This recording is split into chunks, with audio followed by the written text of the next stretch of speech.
I'm here to talk about success. The first rule of success is to have a vision. You see, if you don't have a vision of where you go, and if you don't have a goal where you go, you drift around and you never end up anywhere. I mean, as you know, I was born in 1947 in Austria after the Second World War. So I was very fortunate that I stumbled onto my vision.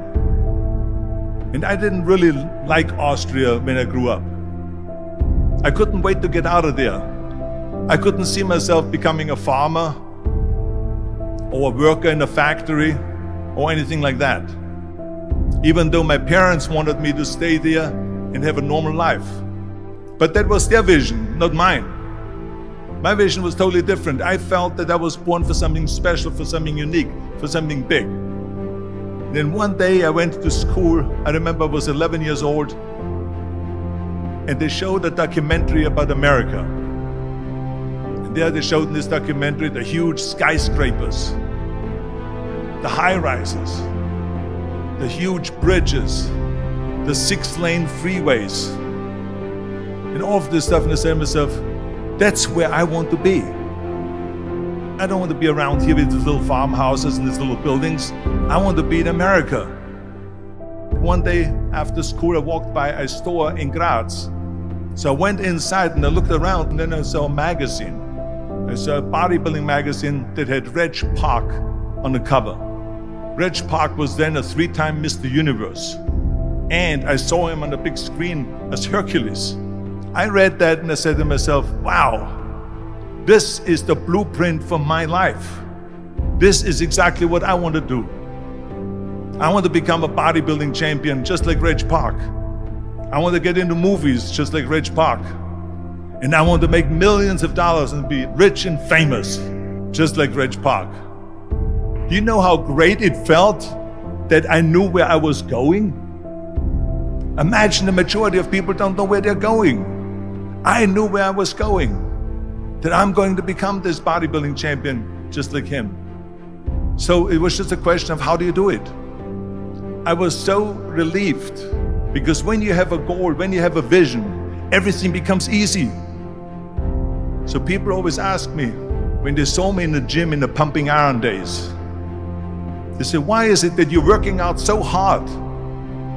5 hours a day, 6 hours a day, and you have always a smile on your face. And I told people all the time, I said, because to me, I'm shooting for a goal. In front of me is the Mr. Universe title. So every rep that I do gets me closer to accomplishing that goal, to make this goal, this vision turn into reality. Every single set that I do, every repetition, every weight that I lift will get me a step closer to turn this goal into reality.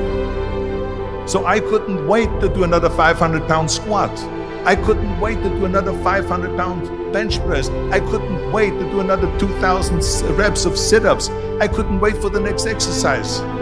At the age of 20, I went to London and I won the Mr. Universe contest as the youngest Mr. Universe ever. And it was because I had a goal. So let me tell you something, visualizing your goal and going after it makes it fun.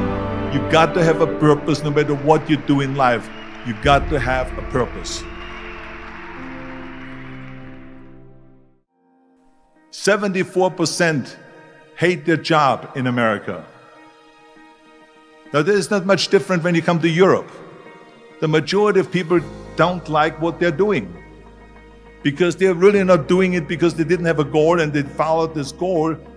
They just aimlessly drift around, and then all of a sudden there's a job opening, so they get that job because you have to work. But then when you work, it's a chore. It's work. It's not fun. So if you think about, only a quarter of the people really enjoy what they're doing in life. That is unbelievable if you think about it. So I felt so blessed that I knew what I was doing. It's like a medical student that studies and knows he wants to become a doctor. You know where to go. And the same thing is also in politics.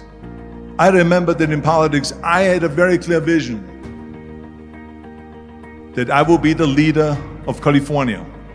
That's as far as I could go because I was not born in America, so I could not run for president.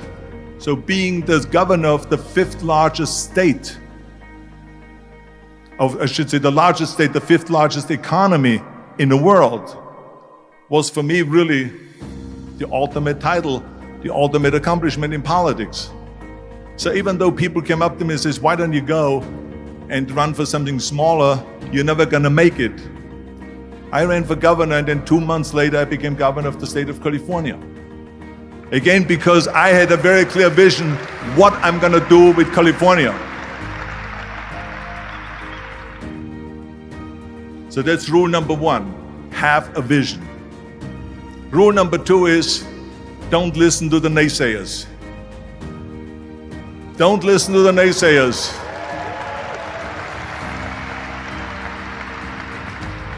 Everything I ever did, the thing that I heard out of people's mouth was, that's impossible. That can't be done. Or no. That is exactly what I heard, and of course I proved to the people that it can't be done. So whenever someone said to me, it can't be done, I heard, it can be done. When they said no, I heard yes. And when they said it's impossible, I heard, it is possible. I'm a strong believer of what Nelson Mandela said, that everything is always impossible until someone does it. Well, I'm gonna be the one, I said to myself, I'm gonna do it and I'm gonna show it to them. Maybe it has never been done before. That's perfectly fine with me. But I'm gonna do it. And I did not listen to the naysayers. It's all about the hard work that you put in. I said to myself, in bodybuilding I worked out 5-6 hours a day. I'm gonna do the same thing now for acting. And of course I went to college to study English. I studied the accent removal, acting classes, and all of this stuff, all day long. I worked and I worked and I worked. And within a short period of time, I made one movie called Hercules in New York, which of course went right into the toilet.